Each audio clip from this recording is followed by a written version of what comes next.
ಒಂದು ಮಗು ಅಸೆಸ್ಮೆಂಟು 21 ದಿನದಲ್ಲಿ ಮುಗಿದು ಗೊತ್ತಾ? 21 ದಿನದಲ್ಲಿ, ಬಟ್ ಒಟ್ಟಾರೆ 7 hours ಬೇಕಷ್ಟೇ ಅದಕ್ಕೆ. ಓಕೆ, ಅಂತಂದರೆ ನನ್ನ ಎಕ್ಸಾಂಪಲ್ ಆಗಿ ನನ್ನ ಮಗು 21 ದಿನದಲ್ಲಿ ನಾನು ಸಮೇತ ಟ್ರೈನಿಂಗ್ ಹೋಗ್ಬೇಕು, ಅದಕ್ಕೆ ಪೇರೆಂಟ್ಸ್ ಕೂಡ ಟ್ರೈನಿಂಗ್ ಏನಿಲ್ಲ, ಬಟ್ ನೀವಲ್ಲಿ ನಾವೇನು ಆನ್ಲೈನ್ ಮೀಟಿಂಗ್ ಮಾಡ್ತೀವಲ್ಲ ಆ ಟೈಮಲ್ಲಿ ನೀವು ಅಟೆಂಡ್ ಮಾಡ್ಬೋದು. ಯಾಕೆ ಅಂದರೆ ಪೇರೆಂಟ್ಸ್ ಗೊತ್ತಾದರೆ ಮಗು ಭವಿಷ್ಯ ಇನ್ನೂ ಚೆನ್ನಾಗಾಗುತ್ತೆ. ಅಂದರೆ ವೆದರ್ ಇದರಲ್ಲಿ DNA is also consider.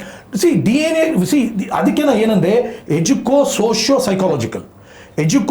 Psychological ಅಂದರೆ ಒಬ್ಬ ವ್ಯಕ್ತಿ, ಈಗ ಸಿಂಪಲ್ ಆಗಿ ಹೇಳೋದಾದ್ರೆ ಡಾಕ್ಟರ್ ಅಂಬೇಡ್ಕರ್ದೇ ಉದಾಹರಣೆ ತಗೊಳ್ಳೋಣ. ಅಂಬೇಡ್ಕರ್ ರೀತಿ ಅವ್ರ ಹಿಂದೆನೂ ಯಾರು ಇರಲಿಲ್ಲ, ಅದಾದ್ಮೇಲೂ ಬರಲಿಲ್ಲ. ಯಾಕೆ ಅಂತ ಕೇಳಿದ್ರೆ ಅವ್ರಿಗೆ ವಾಟ್ ಸ್ಟಿಮ್ಯುಲೇಟೆಡ್. ಒಂದು ಕಾಲ ಇತ್ತು ಸಿದ್ದುಜಿ, DNA ಮಾತ್ರ ಒಬ್ಬನ ಡೆಸ್ಟಿನಿನ ಡಿಸೈಡ್ ಮಾಡುತ್ತೆ ಅಂತ ಒಂದು ಕಾಲ ಇತ್ತು, ಬಟ್ ಇವತ್ತು ಅದು ಮಿತ್ ಹೊಟ್ಟೋಯ್ತು. DNA ನಿನ್ನ ಫಿಸಿಕಲ್ಲು, ನಿನ್ನ ಬ್ಯೂಟಿ, ನಿನ್ನ ಕಣ್ಣು ಮೂಗಿಗೆ DNA ಮುಖ್ಯ ಆಗುತ್ತೆ ಹೊರತು ನಿನ್ನ ಎಬಿಲಿಟೀಸ್ಗೆ ಎನ್ವೈರನ್ಮೆಂಟು, ಅಪ್ಪ ಅಮ್ಮ ಏನು ವಾತಾವರಣ ಕ್ರಿಯೇಟ್ ಮಾಡ್ತಾರೆ, ಸಮಾಜ ಏನು ವಾತಾವರಣ ಕ್ರಿಯೇಟ್ ಮಾಡುತ್ತೆ, that has become the defining factor for summons growth. ಇದನ್ನು ತುಂಬ ನೀವು ಚೆನ್ನಾಗಿ ಎಕ್ಸ್ಪ್ಲೈನ್ ಮಾಡಿದ್ರಿ. ತುಂಬ ಜನಕ್ಕೊಂದು ತಪ್ಪು ಕಲ್ಪನೆ ಏನಿರುತ್ತೆ ಅಂತಂದರೆ, ಅಯ್ಯೋ ನನ್ನ ಅಪ್ಪ ಅಮ್ಮ ಡಾಕ್ಟರ್ ಇಲ್ಲ ಬಿಡು, ನನ್ನ ಅಪ್ಪ ಅಮ್ಮ ಎಂಜಿನಿಯರ್ ಇಲ್ಲ ಬಿಡು, ನಮ್ಮ ಮನೆತನದಲ್ಲೇ ಯಾರು ಇಲ್ಲ ಬಿಡು, ಏನೋ ಆಗ್ತೀವಿ ಅನ್ನೋ ಒಂದು ಭಾವನೆ ಇರುತ್ತೆ. Correct. So DNA is going to play a very normal, very minimal role in this factor. And no doubt about it, no doubt. Because you know I am MSc zoology also, have studied zoology. I am a civil service officer agi. I am exposed to multiple subjects and I am very, very proficient in zoology, psychology, sociology and management. And I have brought all these principles here. ಈಗ Emily Durkheim ಇಂದ ಹಿಡಿದು, ಕಾಲ್ marks ಇಂದ ಹಿಡಿದು, Max weber ಇಂದ ಹಿಡಿದು, Charles Darwin ಇಂದ ಹಿಡಿದು, multiple theories and multiple postulates have been worked on to develop this particular model. ಈಗ ಉದಾಹರಣೆಗೆ ಚಾರ್ಲ್ಸ್ ಕೂಲಿ ಹೇಳ್ತಾರೆ. Charles Cooley is an eminent sociologist. He talks about carrot and stick policy. ಒಂದು ಮಗುನ ಬೆಳೆಸಬೇಕು ಅಂದರೆ ಯಾವ ಟೈಮಲ್ಲಿ ಕ್ಯಾರೆಟ್ ಕೊಡಬೇಕು, ಯಾವ ಟೈಮಲ್ಲಿ ಸ್ಟಿಕ್ ಕೊಡಬೇಕು ಅಂತ.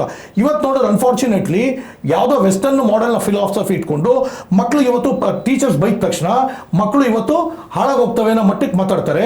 Carrot and stick policy is proven.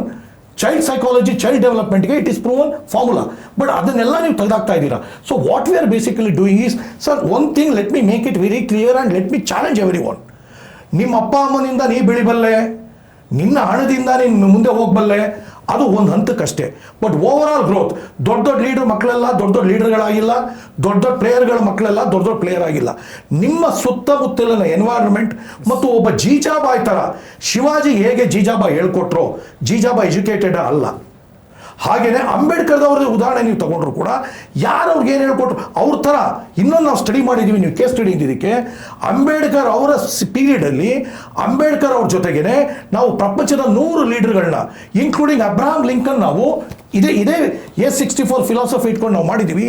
You will be shocked. ಅದು ಒಂದಲ್ಲ ಒಂದಿನ ಆ ರಿಪೋರ್ಟ್ನ ತರ್ತೀನಿ. Ambedkar attitude, aptitude, communication, execution, ಈ 4 ಪಿಲ್ಲರಲ್ಲಿ ಆಪ್ಟಿಟ್ಯೂಡಲ್ಲಿ Ambedkar is much ahead of, shocking ಆಗುತ್ತೆ ನಿಮಗೆ, much ahead of Gandhi and Nehru. ಅದು ನಿಮಗೆ ಶಾಕಿಂಗ್. ಅದು ಆಪ್ಟಿಟ್ಯೂಡ್ ಲೆವೆಲಲ್ಲಿ ನಾವು ಮಾತಾಡ್ತಾ ಇರೋದು. ಯಾಕೆಂದ್ರೆ ಅಂಬೇಡ್ಕರ್ ಗ್ರಾಸ್ಪಿಂಗ್ ಎಬಿಲಿಟಿ ಏನಿತ್ತು ಅದು no one could challenge, particularly during that generation. Logical skills, the way he absorbed the knowledge. So why I am repeating this particular point is not because of anything. ನೀವು DNA ಆಧಾರದ ಮೇಲೆ ಮಾತ್ರ ನನಗೆ ಅದಾದ್ರೂ ಮಾತ್ರ ಹಿಂಗಾಗ್ತೀನಿ ಅಲ್ಲ. But Ambedkar ಒಂದೇ ಒಂದು influence ಏನಾಗ್ತಿತ್ತು, ಅಂಬೇಡ್ಕರ್ ಮತ್ತು ಅಬ್ದುಲ್ ಕಲಾಂ ಇಬ್ಬರದು ಹೇಳ್ತೀನಿ. ಯಾಕೆಂದ್ರೆ ಇನ್ಫ್ಲುಯೆನ್ಸಿಂಗ್ ಫ್ಯಾಕ್ಟರ್ ಪೇರೆಂಟ್ಸ್ ಆಗಿ ಫಸ್ಟು ನಿಮ್ಮ ಮಕ್ಕಳಿಗೆ ಏನಿಗೆ ನೀವು ಹೇಳ್ಕೊಡ್ಬೇಕು ಅದನ್ನು ತಿಳ್ಕೊಳ್ಳಿ. ಪೇರೆಂಟ್ಸ್ ಆಗಿ ನೀವು ಫಸ್ಟ್ ಹೇಳ್ಕೊಡ್ಬೇಕಾರೋದು. ಅಂಬೇಡ್ಕರ್ ಅವ್ರ ತಂದೆ ಕೆಲವು ವಿಚಾರಗಳನ್ನು ಸತತವಾಗಿ ಅವ್ರ ತಲೆಯಲ್ಲಿ ಬಿತ್ತುತ್ತಾನೆ ಇದ್ರು. ಕಬೀರ್ ಬಗ್ಗೆ ಹೇಳ್ತಾನೆ ಇದ್ರು, ಸಾಮಾಜಿಕ ನ್ಯಾಯದ ಬಗ್ಗೆ ಹೇಳ್ತಾ ಇದ್ರು ಮತ್ತು ವಿದ್ಯಾರ್ಹತೆ ಬಗ್ಗೆ ಹೇಳ್ತಾನೆ ಇದ್ರು. ಅದು ಅಂಬೇಡ್ಕರ್ ಗೊತ್ತಿಲ್ಲದಾಗ ಹೋಗ್ತಾನೆ ಇತ್ತು. ಅವರು ಚಿಕ್ಕ ಪುಟ್ಟ ಬೇರೆ ಬೇರೆ ನ್ಯೂನತೆಗಳನ್ನ ನೋಡ್ತಾನೆ ಇರಲಿಲ್ಲ. ಅವ್ರ ಗಮನ ಬರೀ ಅವರ ಶಿಕ್ಷಣದ ಮೇಲೆ ಇತ್ತು. ಇದು ಒಂದು ಕಡೆ.